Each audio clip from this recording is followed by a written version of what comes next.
Hello, everyone, and welcome to our August newsletter. Slightly later than I would normally put the newsletter out, but it's just been a little bit hectic and time has just got away from us.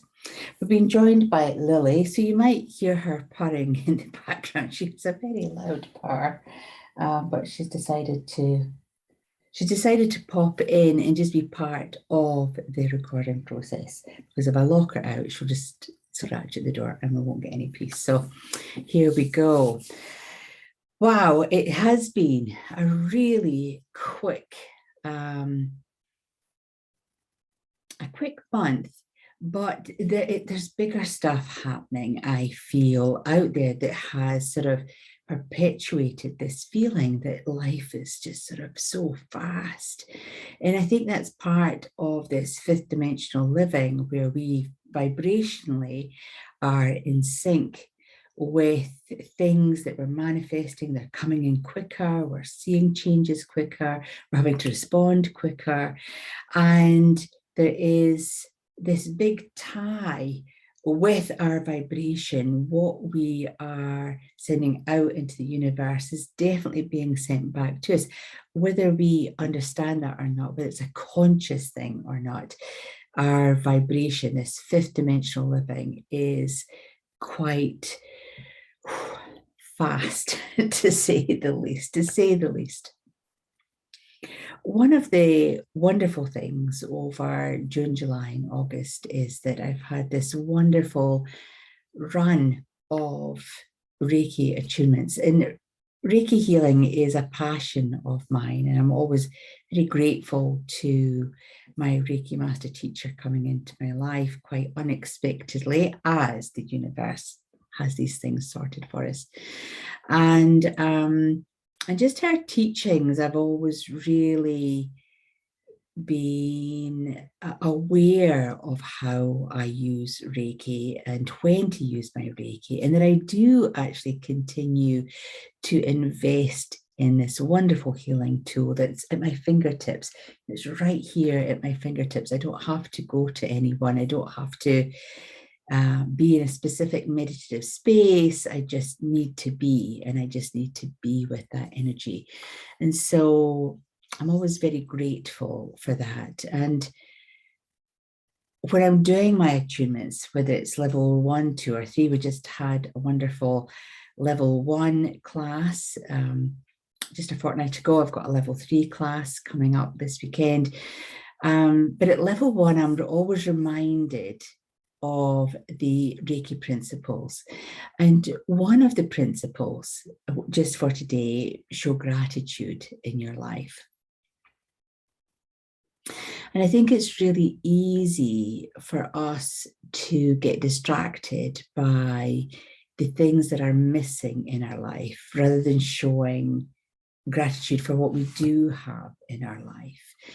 And in working with the 2 Reiki students this past weekend, and the Reiki master teacher in training, and just listening to their journey and listening to them linking into the 5 principles for the first time, hearing about them, thinking about how they were going to apply them.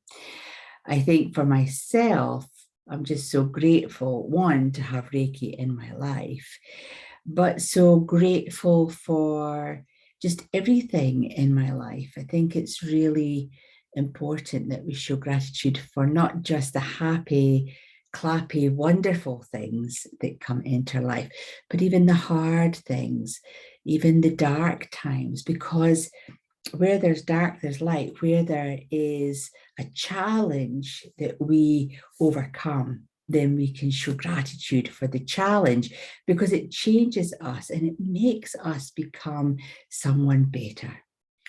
And I think for myself, I suppose I've always been really aware that through those challenges, our soul, our actual soul, is striving, continually striving to become a better soul, to become the highest aspect of self, to become the best version of ourselves in this lifetime. was also my birthday this month. And I don't put my birthday date on Facebook. I think the people who know me the best are the ones that will send me a happy birthday message on privately. I'm not really one for sharing my birthday for security reasons, as well as it's just my birthday. It is just what it is. But I've been reflecting on my birthday because the people who do know me have been, really generous in asking, what am I doing? And, how are you? And all those wonderful things. And in reflection, just in a recent telephone conversation with someone, I said, I'm 58 this year. And it was just that, oh my goodness, because I burst out laughing because I'm obviously closer to 60 than I'm ever going to be. It's not that far away till I reach 60. And I'm looking forward to reaching 60. I have to say, I wasn't that keen on 50, but I'm quite looking forward to being 60 and being a rebellious 60-year-old. I think I could become a grumpy old woman quite happily. Not that I'm going to become a grumpy old woman, I'm not going to put that out there, but yeah, I had this sort of chuckle and giggle, and she said, oh, how do you feel about it? I said, I feel really good about it. And in reflection, which I put in my newsletter, my father, he passed away at the age of 27. And here I am, I've outlived him. I'm more than twice as old as he managed to reach on this planet Earth. And what an achievement is that? What a wonderful achievement to still be here at 58, feeling really loved and feeling special for some people, feeling healthy and fit, especially having come through what we have come through over the past 2.5 years. Yeah, I'm just really, really grateful and really happy to be the fit and healthy 58-year-old. How awesome is that? So I think it's one of those things where it's the small things, when we're grateful for the small things in our life, then the bigger things or the things that we feel are missing for our life, they don't have a significance. It's like their significance is diminished by our gratitude for actually what we do have. And I know for myself, Michael usually goes to bed first. He likes to read in bed, and I'll sit and just watch some funny programs just to make me really tired and sleepy. But in that time, I will sort of do what I call my defrag. I'll just go over the events of the day and the people and the conversations that I've had. I will say thank you to all of those things for today. And then when I do go to bed, I just say a huge thank you to the universe that that's another day well spent and well lived. I feel I've been a good citizen to everyone around me, and here in New Zealand, I feel that I've shown respect to everyone that I've come in contact with, and just really having that gratitude that here we are in this wonderful location, living life as full as we possibly can, and seeing and reaping the rewards, or seeing the rewards of the energy that we've put in and the energy that comes out. So I really would like you to think about what you're grateful for. What are you going to show gratitude for, and to who, and to what? Because there are different types of gratitude, aren't there? And there's different people or different things that we're grateful for in our life that we're going to learn from and we're going to expand from. And it's one of those tools in our spiritual toolbox that when we show gratitude, even to those who have caused us pain or hurt, when we show gratitude to them and thank them for the lesson, thank them for showing you some of the skills that you didn't know that you had, whether it's resilience, whether it is courage, being brave, being strong, being bloody minded, all of those tools that were hiding within you that needed that person or that event to pull that out. Show gratitude to them because you've discovered something about yourself. You've revealed to yourself that actually you're stronger than you possibly thought you were.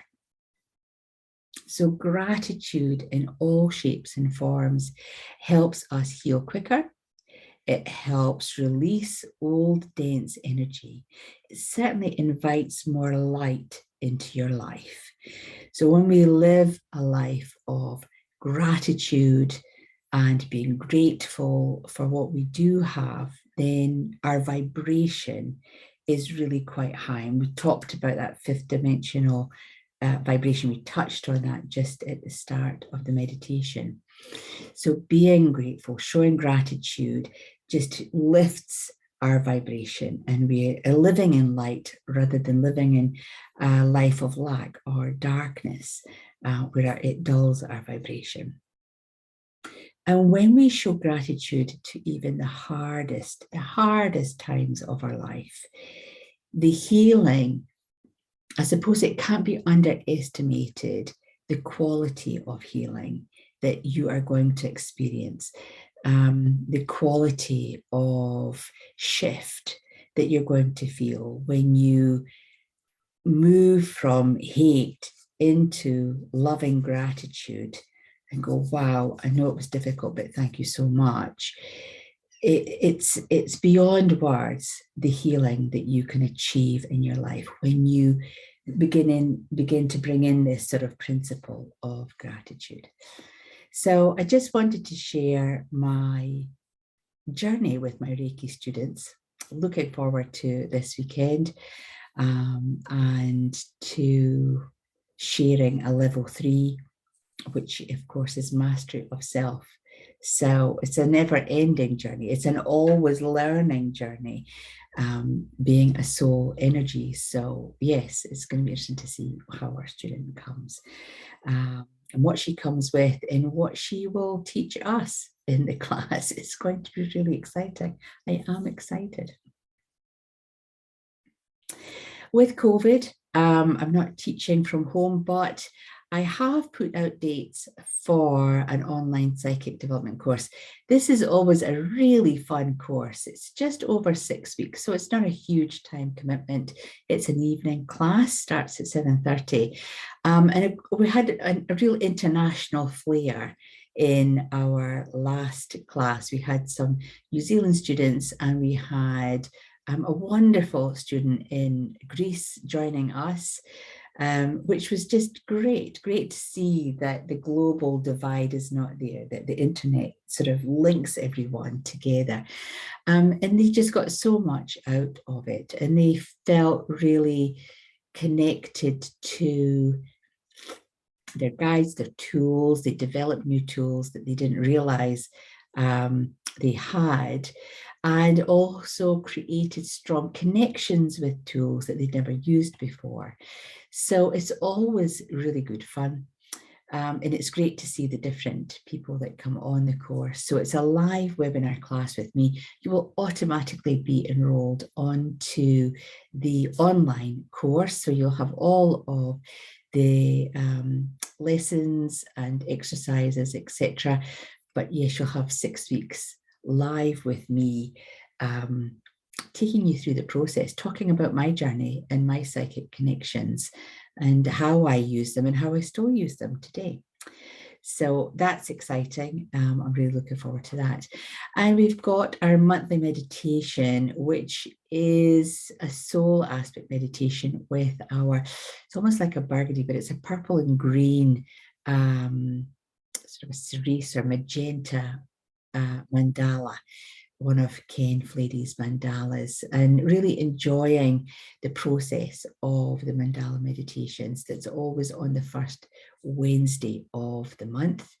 And if you haven't experienced the mandala meditation, look out on our Facebook page, we are going to give you an insight into our last monthly meditation, which was the third eye. So it was all the purple mandala, and cleansing and clearing and allowing the mandala to really spin in that location in the third eye to sort of clear any blocks so that you could really expand your third eye and invest in your vision. And I think the key thing, I thought I'd put this one out as a teaser, a taster, just out into the public forum, because our third eye and our clairvoyance skill is one of the key questions asked on the psychic development course. And just a couple of ways of looking at the third eye and its purpose in our life. It's not just for seeing ghosts, it's a much bigger chakra than that. So until the next time, I hope to see you on our live classes or join me on the monthly subscription plan, $15 a month, and you can have access to all of my meditations as well as the live monthly meditation. And yeah, looking forward to hearing your stories about gratitude. I'm sure, as always, I'll get some amazing feedback from you. And until the next time, stay safe and stay warm, especially for us down here in the southern hemisphere. Stay cool for you on the northern hemisphere, and keep well. That's the main thing. Keep well. Until the next time, namaste and bye for now.